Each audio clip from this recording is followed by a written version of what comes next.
Réveille-toi, Ivoirien. Ton heure a sonné. Tu n'es pas qu'un simple citoyen. Tu es un résistant.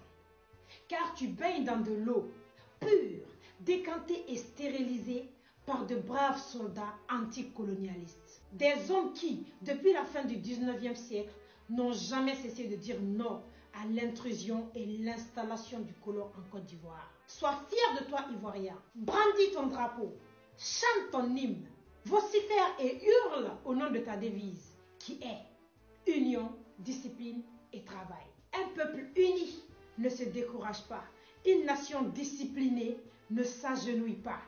Une population travailleuse ne s'inclinera jamais. Ivoirien, n'oublie jamais tes ancêtres qui ont sué et versé du sang pour que toi tu sois libre. Libre aujourd'hui de faire tes projets. Libre de pouvoir penser. Libre de pouvoir faire tes activités et libre de pouvoir t'accomplir sur ton propre territoire national.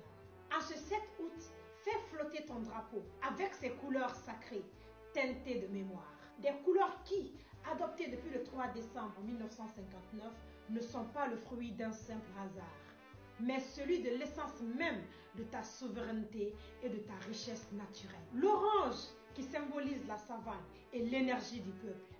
Une savane que personne ne peut enlever, une énergie que nul ne doit te retirer.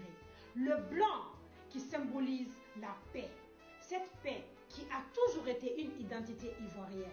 C'est là même qui est la conséquence directe des prières, des luttes, des insomnies de tout un village, de toute une ville et de tout un peuple. Le vert, symbole puissant des forêts du Sud et l'espérance d'un avenir meilleur et prometteur.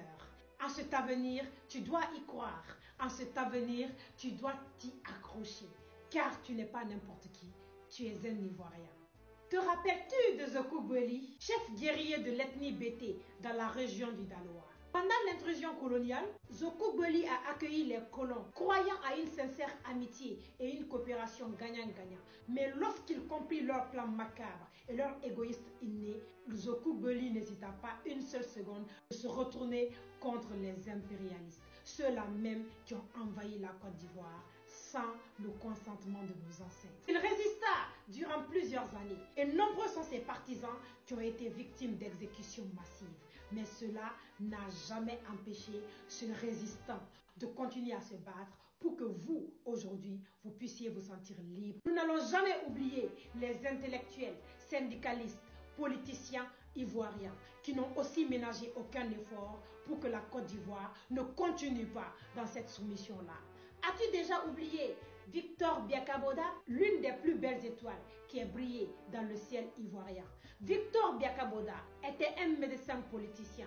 Victor Biakaboda a eu son diplôme de médecine et a été affecté à Zéro-Corée. Zéro-Corée dans l'actuelle République de Guinée où il a au moins fait 4 ans. Pendant son séjour en Guinée, il fit la connaissance du premier président guinéen, le fondateur du PDG RDA.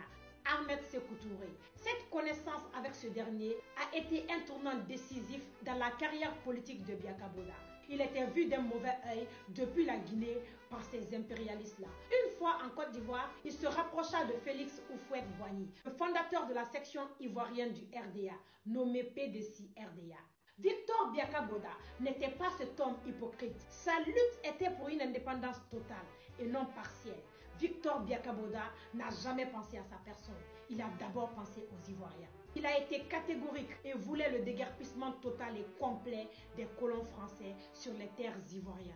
Il réclamait les pensions des anciens combattants d'outre-mer sur celles de la métropole. Il dénonçait et condamnait la répression des manifestations pacifiques. Le 18 novembre 1949, Victor Biakaboda prononça à Daloa le discours le plus virulent de l'histoire de la Côte d'Ivoire.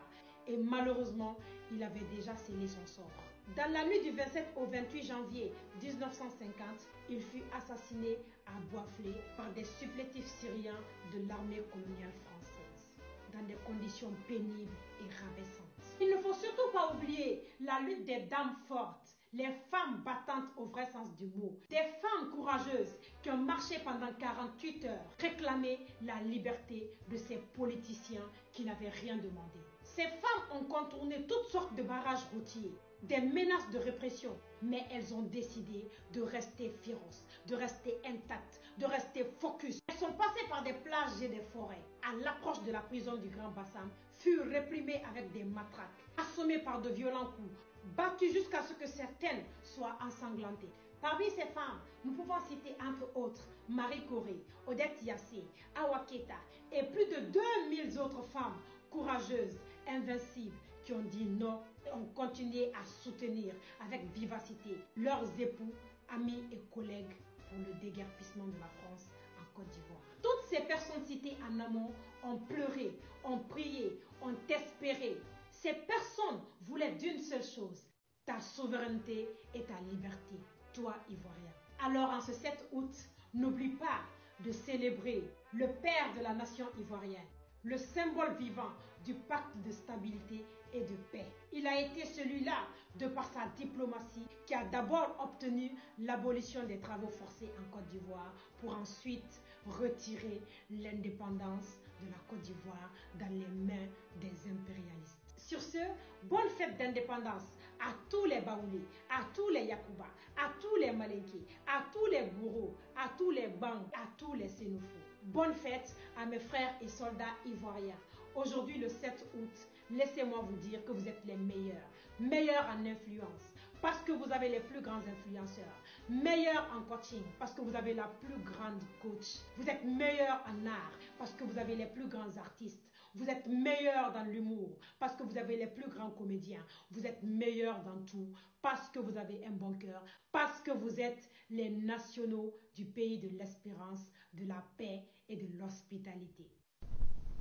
En vertu du droit inaliénable qu'a tout peuple de disposer de lui-même, je proclame solennellement, en ce jour béni du 7 août 1960, l'indépendance de la Côte d'Ivoire.